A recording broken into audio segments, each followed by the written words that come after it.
Music is a language, and we have to interpret it. What does interpreting mean? It means translating a concept in the easiest possible way. We have to succeed in understanding what the composer wanted to say in the first place.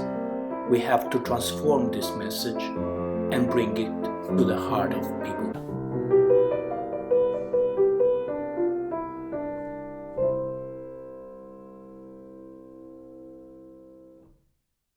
The well-tempered clavier could also be called the well-tuned keyboard. Clavier, with C, means keyboard.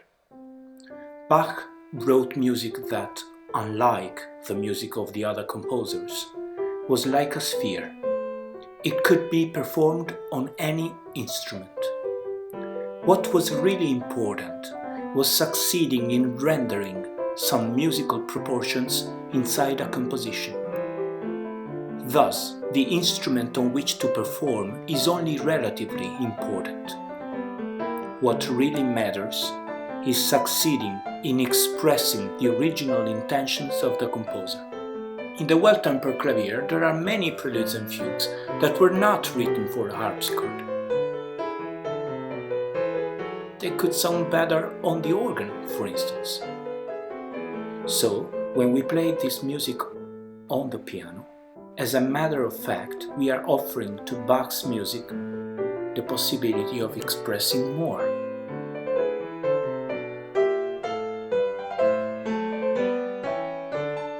Tortelier said that one has to play Bach like a stream. It should be like the water of a stream that flows in the most natural possible way.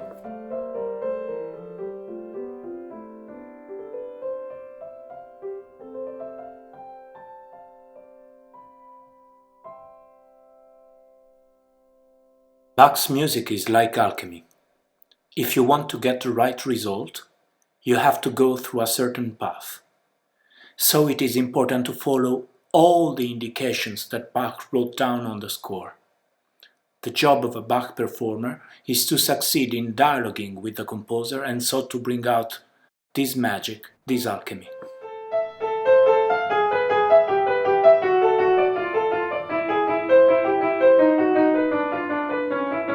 The Prelude and Fugue BWV 543 of Bach for the organ is very peculiar. In the prelude, one hears a melody which goes down as if a person descended and then sloped into the underworld.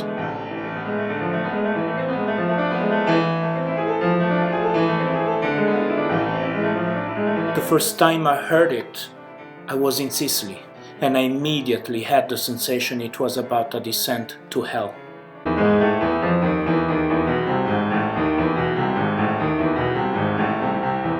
I directly checked the end of the fugue and I controlled what Bach had written.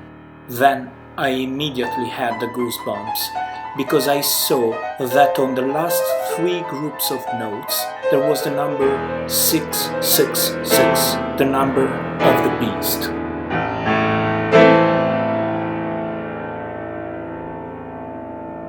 Prelude and Fugue number 24 from the first book of the Well-Tempered Clavier, being the last piece of the series, had to represent what Quintilian used to call peroratio in affectibus, that means a greeting to the affections.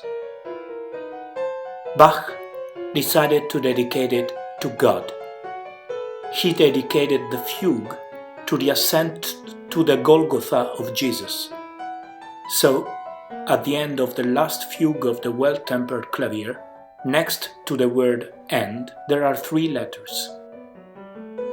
S, D, G, Soli Deo Gloria, to the glory of God only.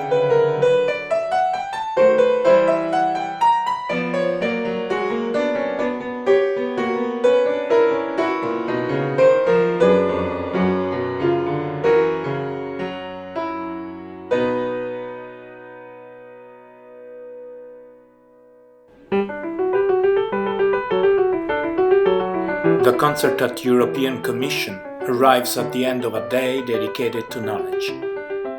Bach represents knowledge more than any other composer. His music is the most complex, the richest of extra musical references.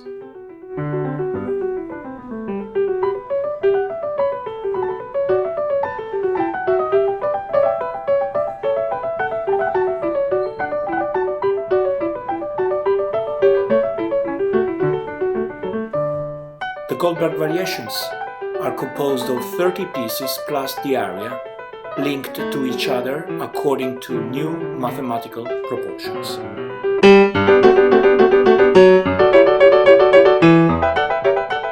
When I started studying the Goldberg Variations, I had heard a famous musicologist saying on TV that Glenn Gould had been the only pianist in the world who succeeded in performing the Goldberg Variations on a single keyboard without modifying any of the things that Bach wrote. All the other performers tended to exchange right and left hand when they had to cross each other in order to make it easier. Then, since there was a variation that seemed really hard to me, I watched the video of Glenn Gould playing it. I watched it in slow motion, and I realized that in fact even Glenn Gould made these adjustments. At that point, though, I had already practiced a lot, and I could not give it up. So I continued until I made it to play it in the right way. So today, I perform all the Goldberg Variations the way Bach actually wrote them, on a single keyboard, but with all the crossings.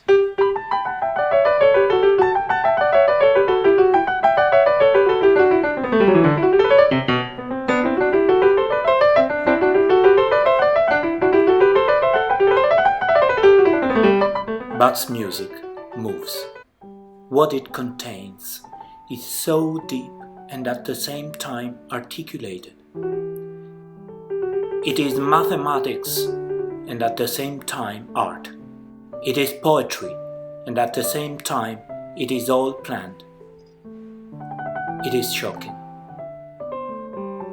It's like when we are facing the wonders of nature, where everything seems accidental, but then, if you analyze it at the microscope, you realize it's made of perfectly organized crystals. Bach's music doesn't know how beautiful it is. We, as performers, should play it as if we were unconscious of the beauty we are showing to the public. This way only, its magnificence comes out in all its authenticity, in all its naturalness and spontaneity.